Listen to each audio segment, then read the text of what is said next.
We will chant Om 3 times. Let's breathe in normally and breathe out.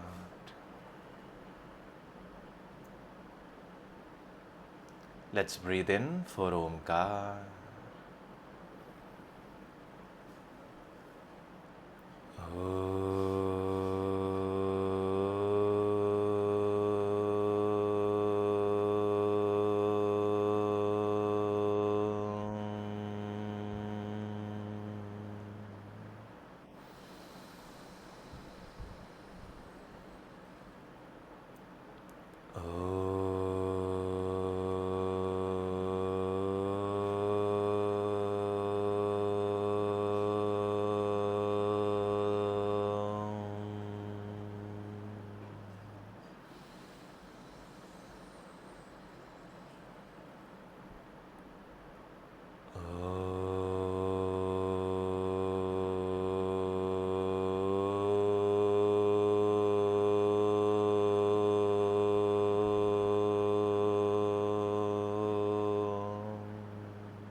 Satchidanandarupaya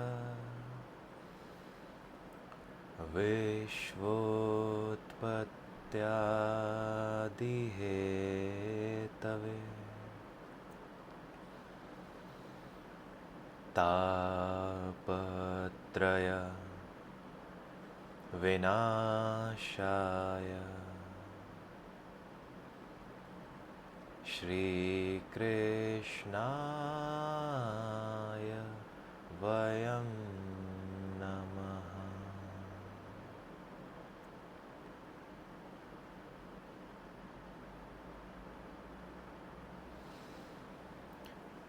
Gurur Brahma Gurur Vishnu Gurur Devo Maheshwara Gurur Sakshat Param Brahma Tasmai Shri Gurave Namaha.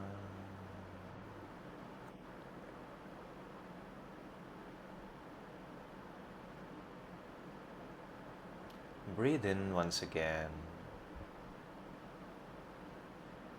and as you breathe out, relax your shoulders, relax your facial muscles, maybe wipe your eyebrows a bit.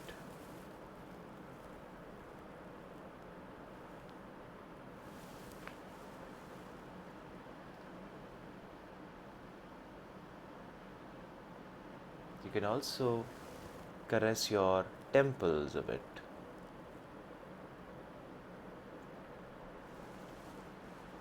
And let it be. Let us invoke our Ishtadev, our Gurudev, and invite the divine to witness our Katha. The same divine will speak the Katha through me, and the same divine will listen to the Katha through you, and the same divine will manifest the Katha for your little one. Let us gently open our eyes, and if possible, our cameras as well. It is always a wonderful thing to be able to see who we are talking to. But do take care of your comfort. If you think you can't, it's all right. Satchidanand Rupaya. Sat Chit Anand. It's a very profound phrase. Sat Chit Anand. Our body has some energy centers which are known as chakras. And there are somewhere around 108 chakras here. The passageway to those energy centers are 72,000, which are known as nadis. So nadi is not your nerve. It is the passageway, how the energy flows. But there are 7 chakras where these nadis would accumulate the most, and hence they form the part of your emotions. And every chakra symbolizes complementary emotions. For example, a chakra might give you the feeling of creation, and the same chakra, when not tuned well, will give you the feeling of lust. So you see, when people are procrastinating, they are delaying things like that, they are so lazy. And there are some people who are extensively creative. Both things happen through the same center of the body. If our energy will move from downwards to upwards, which means from the bottom of the spine till head, and this is the line in which these 7 chakras are there, then we will feel positive emotions. A heart chakra will give you a positive emotion of gratitude. But if the energy is going downwards, the same chakra will give you the emotion of jealousy, envy. How wonderful it is to control our emotions, and how easy it is. All we have to do is to ensure that our energy flows upwards. Pranayams, meditation, listening to kathas the way we are doing right now. These things propel our energy towards the upward centers. But there is one chakra which is called Sahasrara chakra here. It does not have complementary emotions. It has only one emotion. Once you reach there, you cannot come back. And once you reach there, you feel something. That feeling is called Satchitanand. Anand is not Sukh. Sukh is something which is a complementary feeling because it comes with Dukh as well, isn't it? But Anand does not have an opposite. Anand का कोई विलोम नहीं है. Have you heard of it? A person says, I am feeling Anand. Really, I am feeling something else. No, you're not feeling anything else. If you're feeling Anand, you can't feel anything else. In the popular parlance as well, we would say Sukh Dukh aata jata rehta hai. Sukh and Dukh keeps on coming and going because it is part of the change which is constant. Anand stays because Anand is not something that has come. Anand is your very being. Let me give you an illustration of Anand. Just a bit of illustration, not exactly Anand. Imagine that you were sad about something couple of days ago, couple of hours ago, couple of months ago. Sad, distressed. And think about your mental state. Were you able to hold on to it? Did you want that very sadness in your life for a long time or permanently? We never want that. Our bodies and our minds are not capable to hold on to something which is foreign. Sadness is foreign to our being. In fact, sometimes what happens when loved ones go away, people become very sad, and it is very natural. But there is an extent to which they can cry really hard. After that, the body will tire out and they will fall asleep. And this cycle cannot go on for a long time. Yeah? But if you're happy in general, smiling, you never get tired of it. Think about it. When you will see the face of your baby for the first time, you will be in extreme pain and you will be tired as well. But you will not have a bit of focus towards that, even though you will have to feed your baby every 2 hours. And you would be complaining in a very sweet fashion, ki, oh ho, see how my life turned out. Earlier I could do anything the way I wanted to, but now see, he or she is sleeping, but I have to be alert because I cannot let the sugar levels be dropped, no, if I do not feed for more than 2 hours.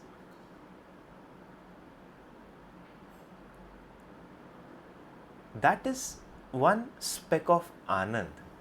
And of course, Sukh can give you one speck of Anand. It can give you a bit of feeling of that.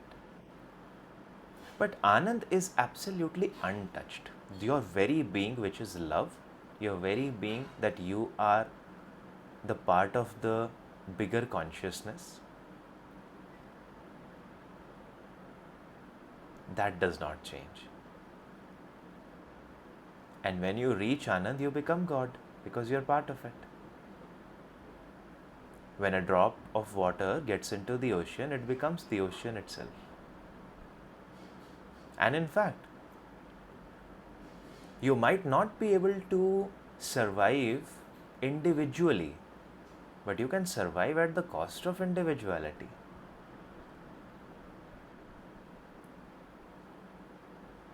So, who is this Satchidanand? Who is that God? What does the God do? The God comes up for the need of the world. Vishvotpatyadi hetave. For the hetu of Vishva ki utpatti. And why? Why would God come here? I mean, this is a demotion for God to be here on earth, no? Tapatraya vinashaya. There are 3 types of tap, heat. Adidevik, Adibhautik, and Adhyatmik. There are majorly 3 types of things that bother us, 3 types of influence that bother us. Could be from our body, could be from our mind, and could be from outside. To remove all those taps, he comes. And to that God Krishna, I bow down.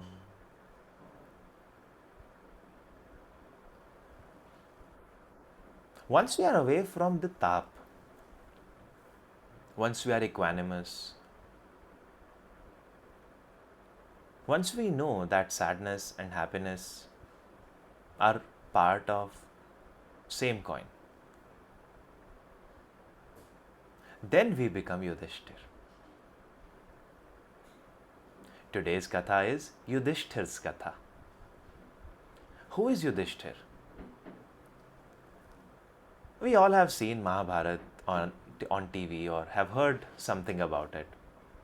And the couple of characters that come on the forefront are Arjun, Bhagwan Krishna, Draupadi, Pitama Bhishma, Duryodhan, right? Even Bhim also. But there is one character which is quite underrated, and that is Yuddhisthir.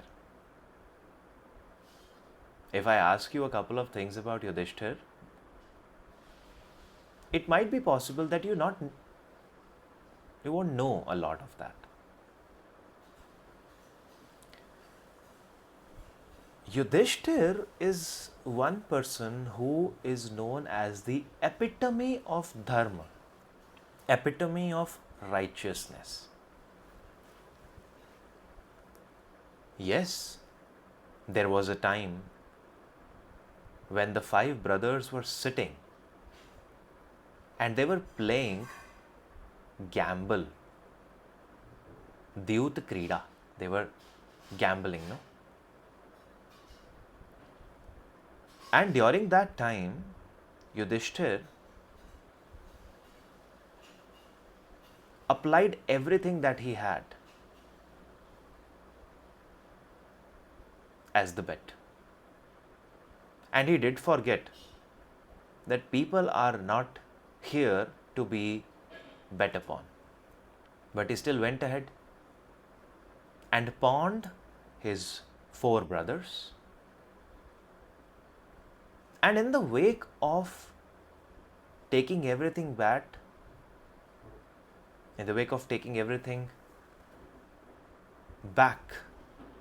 he pawned his wife also. And as we discussed in our day 1 of Katha, any behavior which is not aligned to dharma will not go unpunished. And Yuddhisthir got the punishment of that. But the way he did that punishment and the way he owned up to the mistakes and the way he ensured that the world in which we are living today is not governed by the ideals of Duryodhana is something that we must understand and espouse. So let's hear Yuddhisthir's story of birth. King Pandu had two wives. One was Kunti and one was Madri. When Pandu got the invitation to marry Madri, Pandu said that I am going to ask Kunti first, and if she agrees, then and only then I am going to marry Madri, because Madri's brother brought this proposal in exchange for the political friendship, which was the norm at that time. You don't marry for love, you used to marry for political alliances.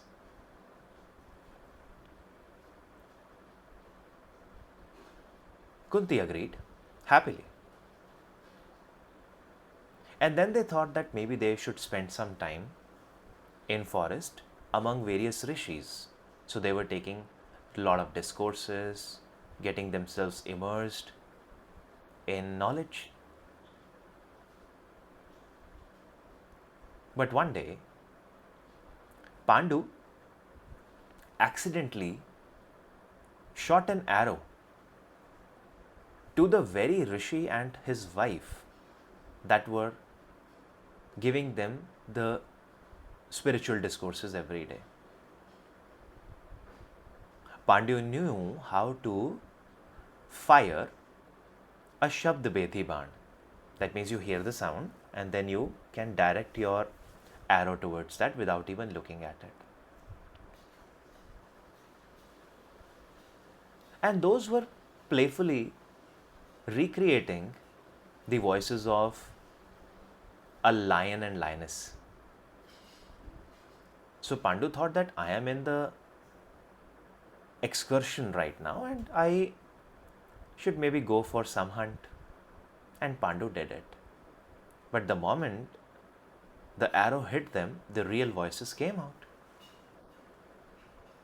Pandu reached there.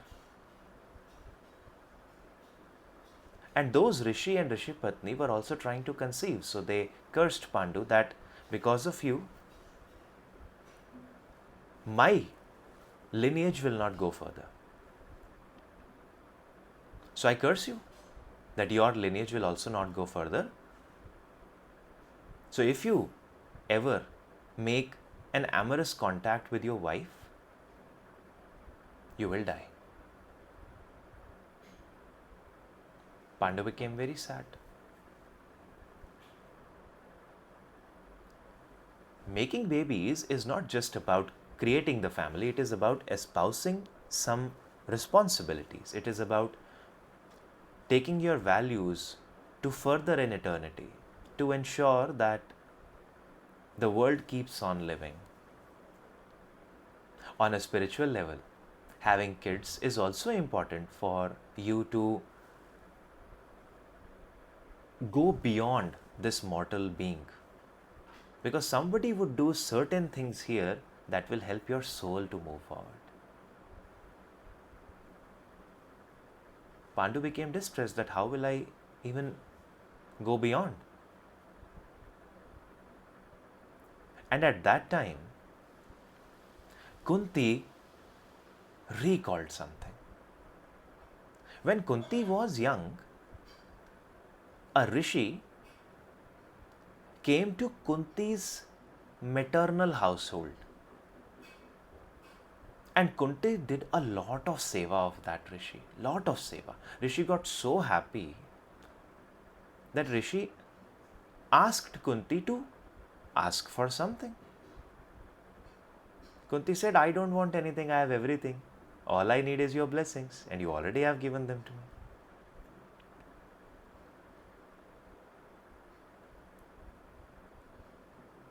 So, Durvasa said, I am still going to give you a boon. And that boon was a mantra. If Kunti invokes that mantra, any devta will have to appear and will be in control of Kunti, and Kunti can ask for anything that she wanted to.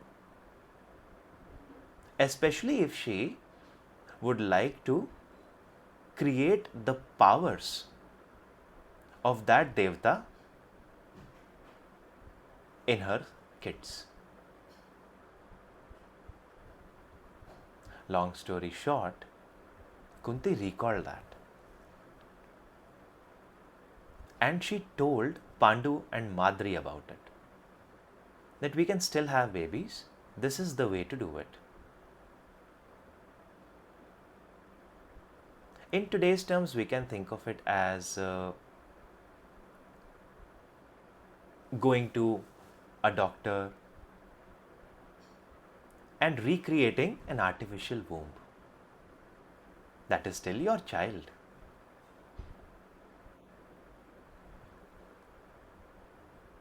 Pandu said that's a wonderful thing. And Pandu said that please invoke Dharmaraj. See, when you want your kids to not just be your kids and to be something that can be a guiding light to the world, you also know what you should wish for. And Pandu said, Kunti, invoke Dharmaraj. Dharmaraj, the Devta Dharmaraj, is the one who is Dharma. That means the one who will ensure that righteousness prevails. The one who will ensure that in the trying times,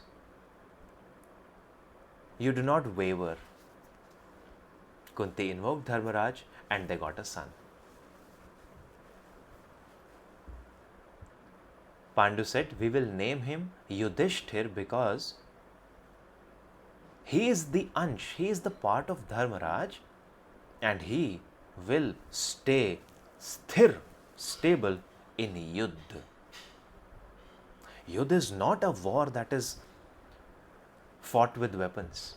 Yuddh is any sort of conflict. So are we Yuddhisthir?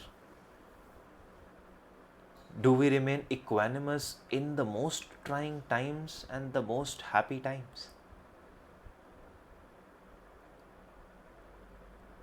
As a king, you can never expose your emotions. And if you are invoking Dharmaraj as your child, then you want your eldest child to be worthy of becoming a king so that you can later on push that idea.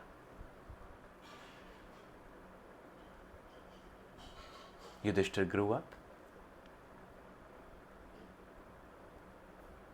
In the entire Mahabharata, we do not find a reference where Yuddhishthir had an uncontrollable happiness to exhibit and had an uncontrollable sadness to show.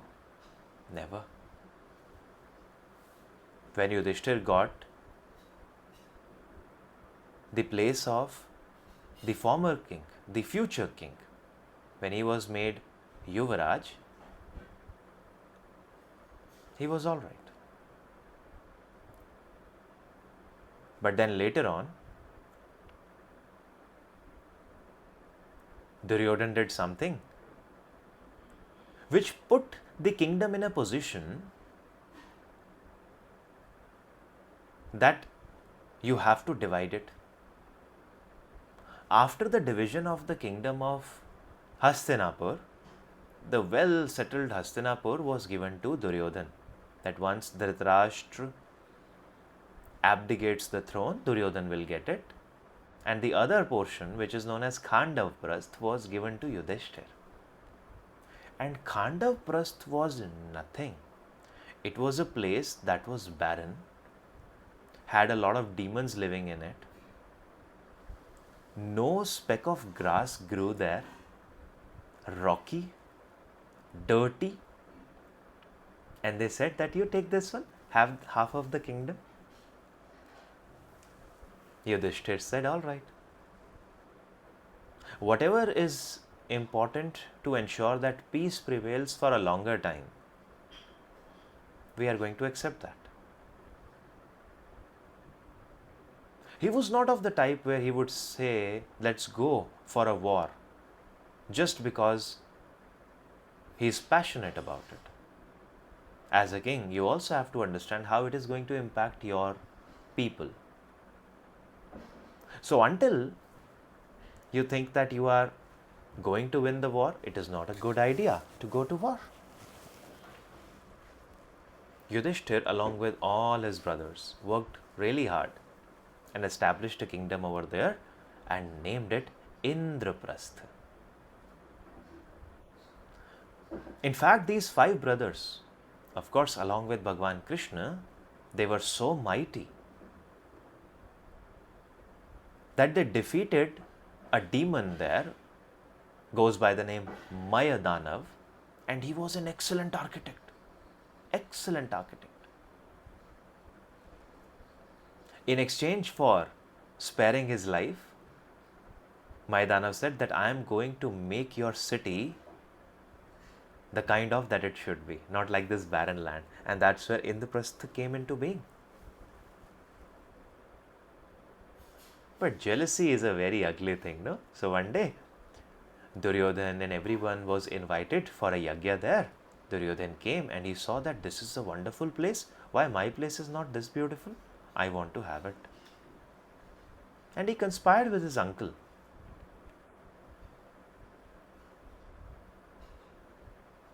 So his uncle ensured that he calls upon Yuddhishthir for a game of dice. And through wrong means,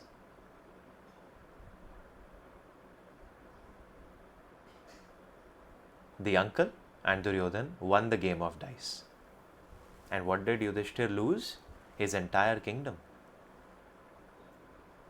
He was very rich. And now when you are losing your kingdom, you want it back. Because then when wrong people will govern the kingdom, what will happen to all your people? So Yudhishthir said that I have nothing to really apply, and I cannot apply myself right now. Because once I do it, then probably I will not have the right to put anybody else on bet. So he started betting his brothers one after the other. He knew that desperation of getting the kingdom back, and then the desperation of getting one brother back, and then the desperation of getting two brothers back, and then finally the desperation of getting all the four brothers back had taken over him. And it all started with the game of dice. In that passion, he was not able to realize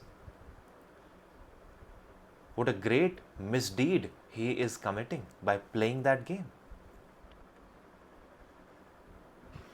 But then when you agree as a king, then you can't go back on your word, because it will be a shame in front of the entire populace. And Yudhishthir, being the king of the kings, he was the most mighty one when Indraprastha was created. Most mighty one. How can he come across as somebody who can't even play game of dice? And in that desperation, he also put his wife as a bet, in the wake of getting everybody back, because that was the last thing he had. And then later he realized that wives are not the things to be bet on.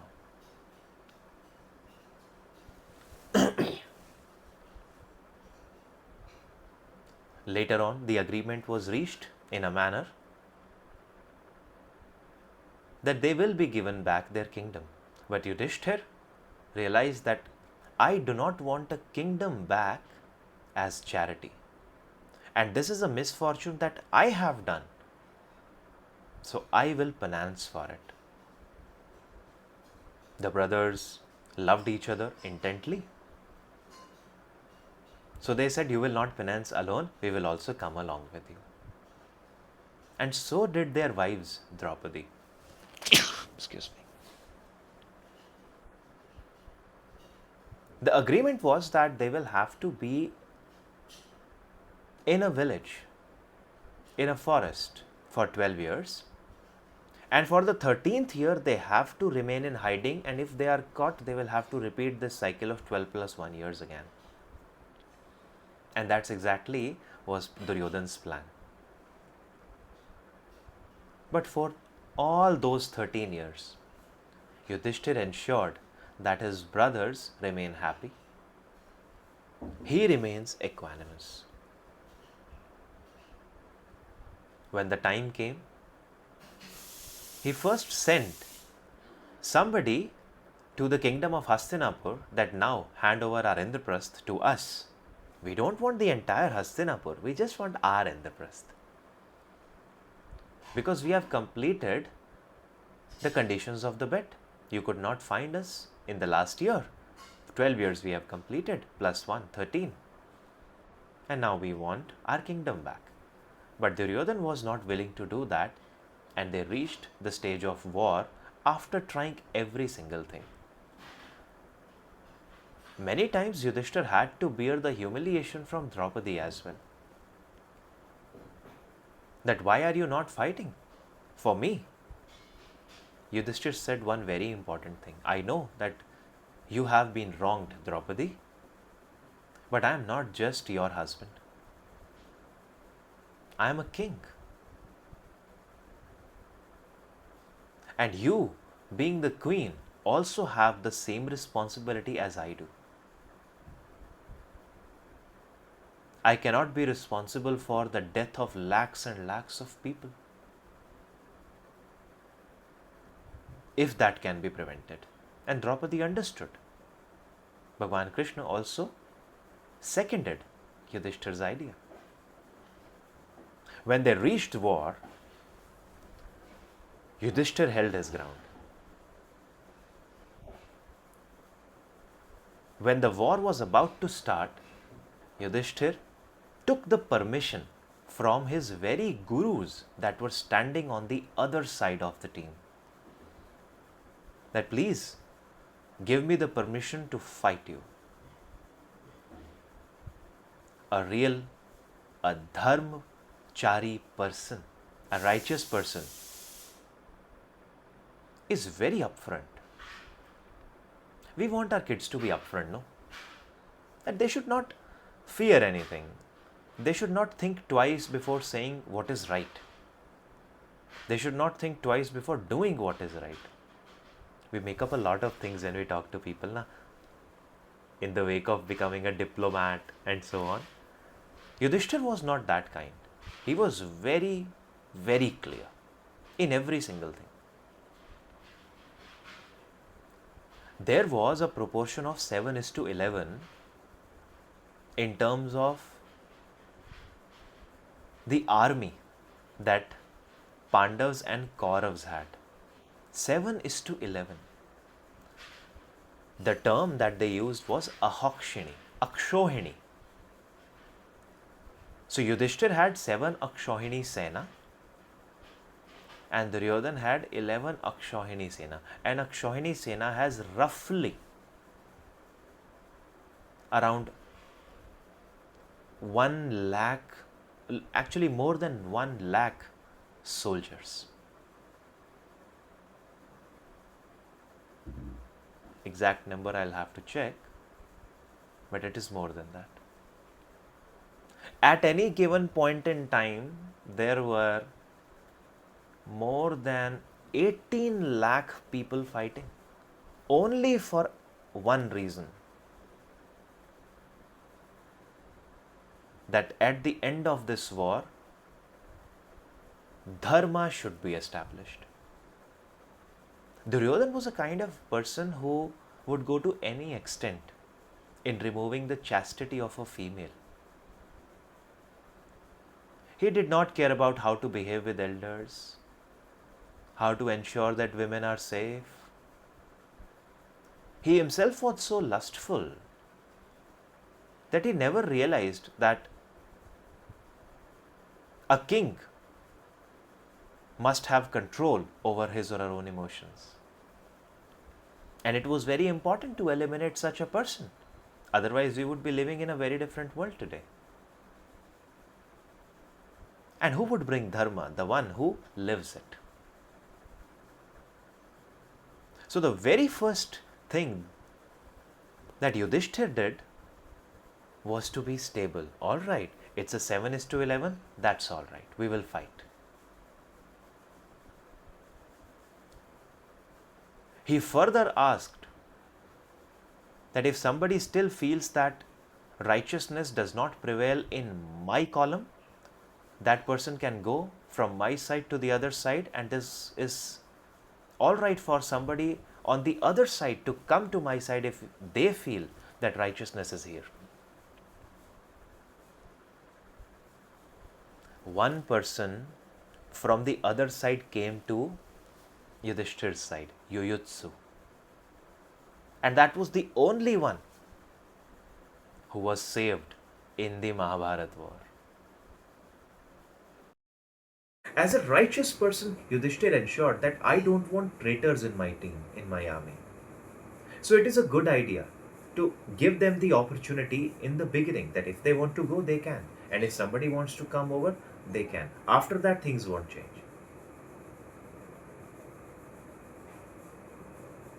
Throughout the Yuddh, he never lied until a particular time when Dronacharya was not getting defeated. And if at that time Dronacharya had not been stopped, he probably would have eliminated the entire Pandav Sena, because for the first 10 days Pitama Bhishma was there and nobody could do anything to him. And Bhagavan Krishna then asked Arjun and Yuddhisthir, both of them, to go to Pitama Bhishma. That ask him either to take his blessings back which he gave you in the beginning, which was that you should be Vijay, you should be a victor, or you ask him a means to keep his blessing with you.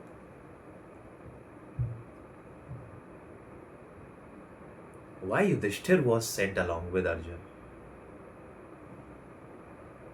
Because Arjun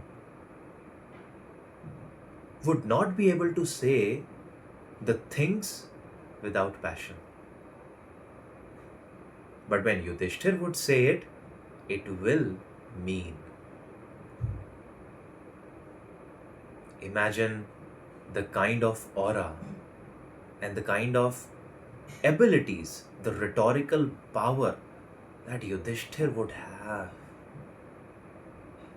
In just a moment, he ensured that Pitama Bhishma becomes furious and then suddenly settles down. It's a fine line. A great communicator who is backed by dharma knows how to do it. Later on, when Dronacharya was made the commander-in-chief of the Kaurav army after Bhishma Pitama, then he was also unstoppable. And at that time, Bhagwan Krishna advised Yuddhisthir that the only way to stop this man is to lie to that man. Yuddhisthir never lied in his entire life. In fact, that is one thing which is famous about him, that if Yuddhisthir would say something, it is the truth. Yuddhisthir said, I will not do it. And Bhagwan Krishna, the kind of playful being he is, he said, all right, enjoy your war. By the way, let me tell you that 11-12 days have passed and you are nowhere near victory. Who are you fighting anyway? First Pitama Bhishma, now Dronacharya. The former had Ichha Mrityu. He is next to Amar. What will you do? He has a lot of power. He is your teacher, come on. And who knows who will come after him? And when Yudhishthir realized that there is no other way out, he still held his ground, but he did some changes. A dharmachari person also makes necessary changes, but doesn't change the ideals fully. So what Yudhishthir did? Yudhishthir said, all right, I'll lie. And that won't be a complete lie. So you manage however you want to.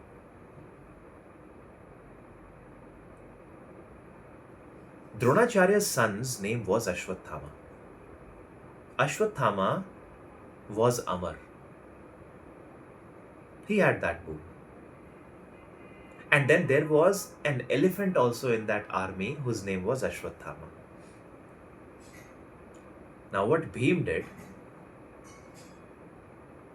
he went ahead and killed that elephant. And then he started bashing, I killed Ashwathama. Ashwathama was killed by me. I killed Ashwathama. Ashwathama was killed by me. Very loudly. Bhim's roar was massive. Dronacharya heard, Ashwathama? My son? Because Bhim never said, I killed Ashwathama the elephant. I killed Ashwathama.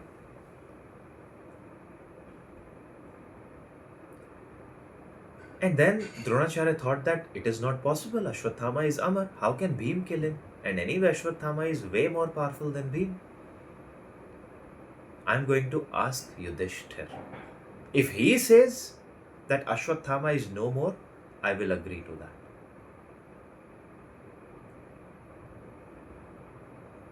On this side, they knew that he had only one son, Plus, it is not even his kingdom, so he's just fighting. So if he loses his son, he basically will feel that what am I fighting for anyway?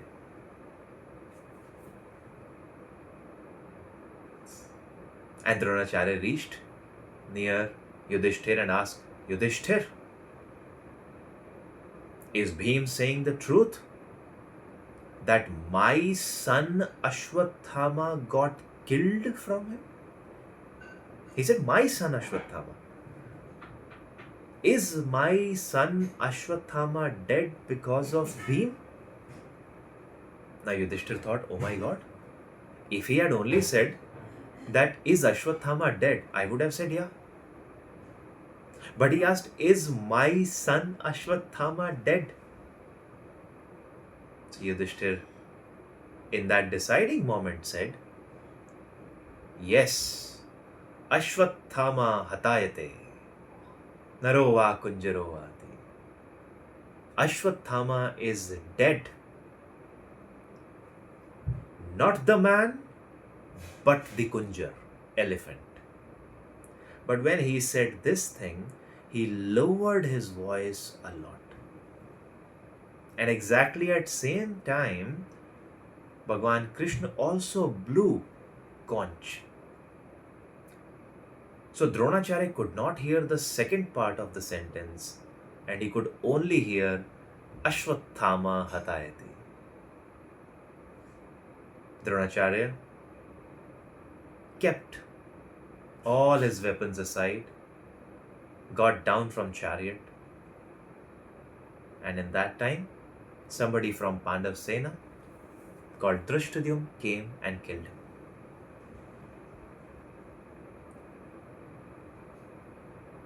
Many years later, when Bhagwan Krishna had left the earth, Yudhishthir decided that if Krishna is not living here among us, then we also don't want to be part of this world. So he gave everything to his grandson, Parikshit. And then they thought that we will now go on an excursion in the forest and we'll do a Swargyatra. In that Swargyatra, there were 6 people, 5 brothers, Yudhishthir, Bhim, Arjun, Nakul, Sahadev, and Draupadi. And as they were progressing, one by one they all kept falling down. First Draupadi went, then the others kept on going. Yudhishthir kept on moving ahead because he knew that this is their final journey. And whoever's journey concludes wherever, that person will fall.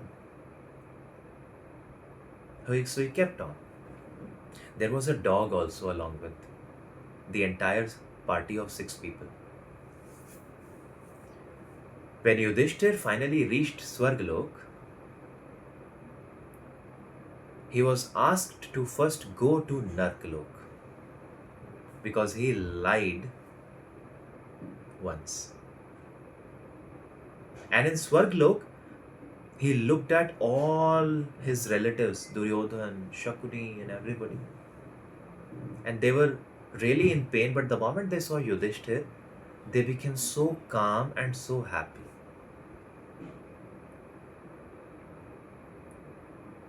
And Yudhishthir asked Dharmaraj, what just happened? So Dharmaraj said, they all were facing the brunt of Nark until you arrived. But when you arrived, when they saw you, they were liberated. That is the power Dharma gives you. If you stay in your righteousness, if you stay in your right path, the people you will meet and the people who meet you, they will get benefited from you. You see, sometimes what happens, we are in company of somebody and we feel very bad. We don't want to even be sitting beside that person, even if we don't know that person.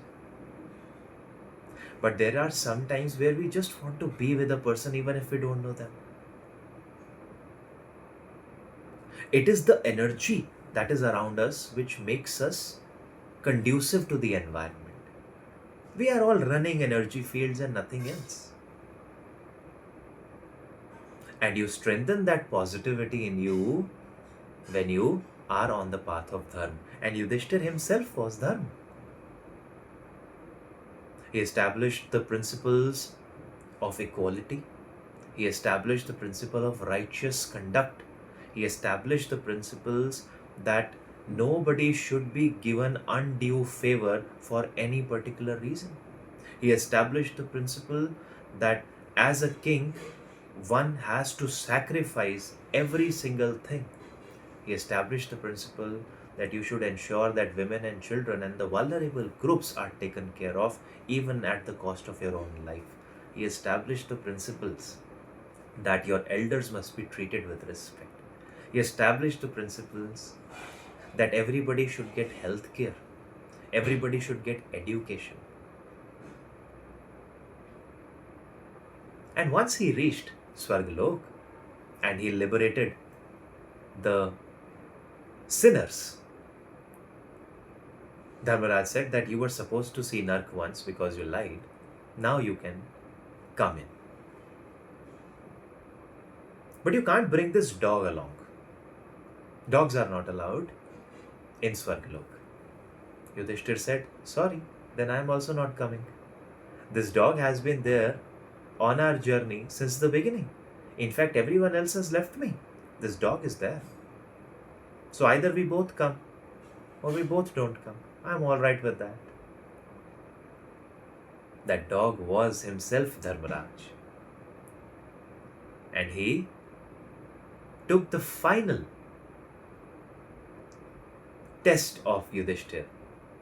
How well he has lived his life and how well he ensured that the world that is going to come after him is a better world and not the Duryodhan's world that Duryodhan wanted. Let us close our eyes.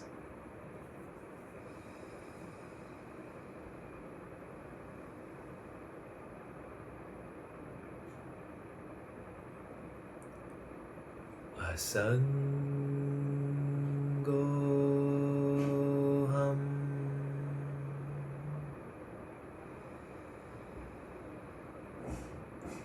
Asangoham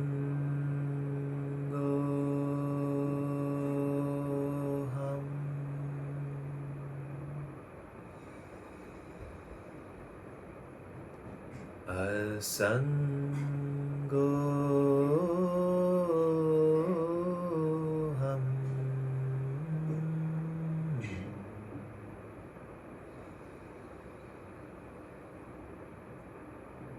Punaha Punaha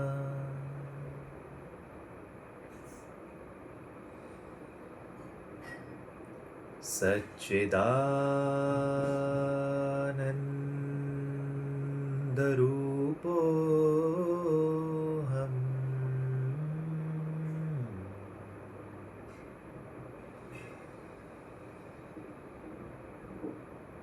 Hameva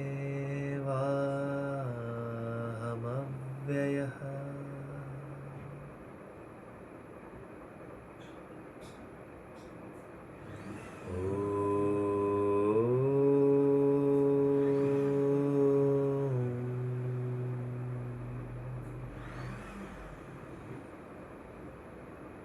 Shanti Shanti Shanti.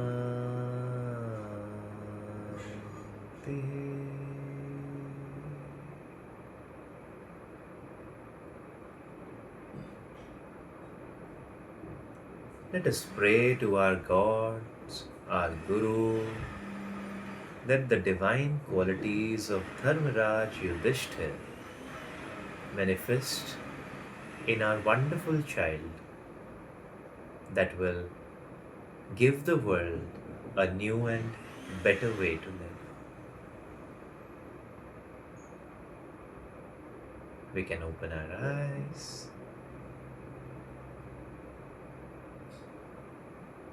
And I hope you have been doing your assignments